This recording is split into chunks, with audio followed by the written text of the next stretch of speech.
Hi, it's Bruce Cook of Ontario Flag and Pole. Answering the question a lot of people have on if I don't have the space for a flagpole, but I do want a flag desperately, but I got nowhere to put it. I don't have the lawn, I don't have the space. Well, there is an option.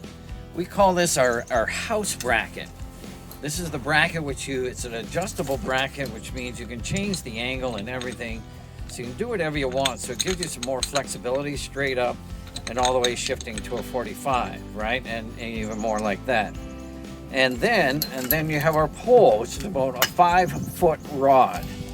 And now this is kind of a cool rod. Got the standard attachment here, and then the unit there has a press fit, so it locks it into position. But the beauty of our flagpole, unlike others, is it spins. So there's less wrapping, which also it's less much of a pain. It makes for a nicer presentation. So that's kind of like the main thing. But with the bracket itself, some people have even attached it to the railings at an apartment.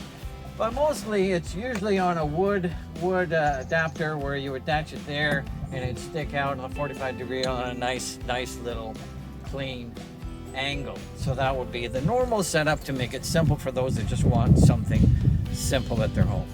And the other option is some people want to use their concrete walls because they don't have wood. Or, I'm not into siding, using the bracket onto the siding because it's a little trickier because you can't see what's behind it. So it's always good to have a cement drill bit. You just drill it into the wall, nice and clean. Add some plugs because you don't want it to move away from the wall. You want to make it secure and you only want to do it once. So plugs are a good advantage to give the expansion and make the connection harder, easier. So there you go. So you can attach it to a wall, you can attach it to a deck, and you're good to go. Thanks for watching.